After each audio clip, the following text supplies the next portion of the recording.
तो चलिए दोस्तों देखते हैं। मैथ्स का एक सिंपल सा क्वेश्चन दिया हुआ है, हम इसको हल करने की कोशिश करते हैं।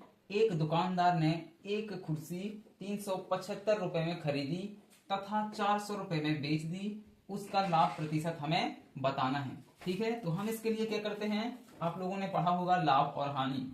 तो देखिए दोस्तों, जब हम किसी चीज को खरीदते हैं तो उसको हम क्रय मूल्य बोलते हैं, और जब किसी चीज को हम बेचते हैं तो उसको विक्रय मूल्य बोलते हैं। तो देखिए अब इसको उसका लाभ प्रतिशत हमें ज्ञात करना है। तो देखिए हल करते हैं।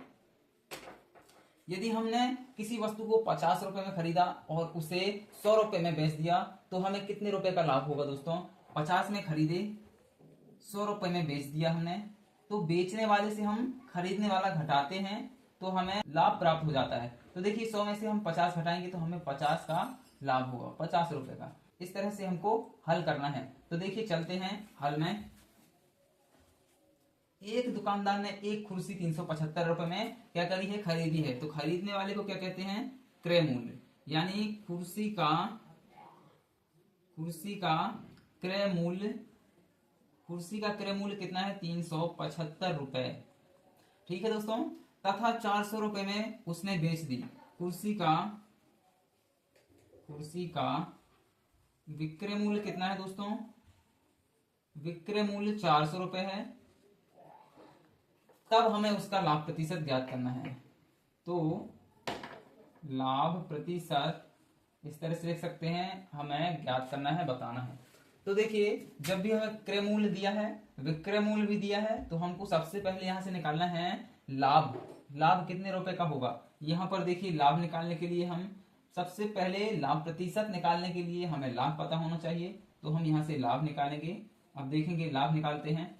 कुर्सी का विक्रय मूल्य, यदि हमने 375 रुपए में खरीदी और 400 रुपए में बेच दिया, तो देखिए जब 400 रुपए में हमने बेचा तो ये विक्रय मूल्य, जिससे हम बेचे हैं ज्यादा में बेचे हैं, और तो कम वाला हमको जिसमें खरीदे थे उसको बेचने वाले से घटाएंगे तभी हमें लाभ प्राप्त होगा। तो देखिए विक्रय मूल्य माइनस क्रय मूल्य,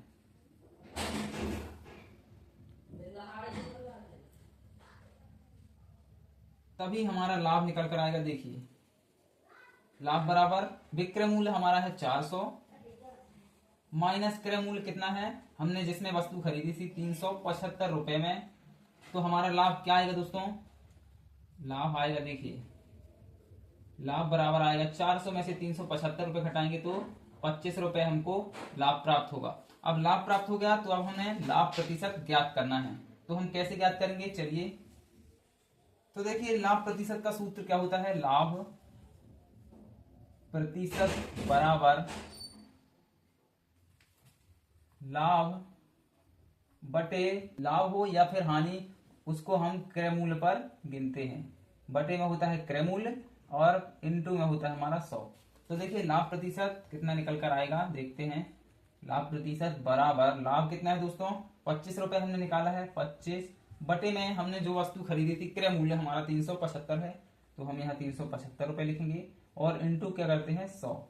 अब देखेंगे यहाँ से 25 से भाग देंगे, 375 में नहीं बनता है तो आप 5 से दे सकते हैं। 5 के 5 25 और 37 है तो 5 सत्ते का 35, 2 बचेंगे, 25 होगा, 5 25 यहाँ होगा। अब देखिए 5 से देंगे, 5 एकम का 5, 5 एकम 5, 2 बचेंगे, 5 25, 15 आया।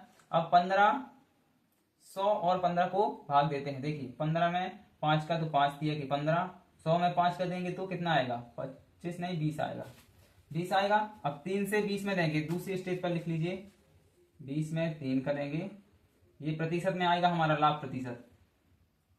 तो 3 एकम के 3, 3 छंग के 18। अब इसको सही के रूप में लिख सकते हैं, भाग नहीं जाएगा। देखिए 2 बचेगा तो 2 हमारा शेष फल, हम उसको ऊपर लिख देते हैं, और जो भाग फल आया हम उसको सही के स्थान पर लिखते हैं, और बटे में जिससे हमने भाग दिया था 3, कितने प्रतिशत हमारा लाभ आ गया। लाभ बराबर कितने प्रतिशत आ गया दोस्तों, 6 सही 2/3 प्रतिशत। ये हमारा आंसर है। उम्मीद करते हैं आपको बेहतर तरीके से समझ में आया होगा। वीडियो पसंद आए तो दोस्तों लाइक कीजिए।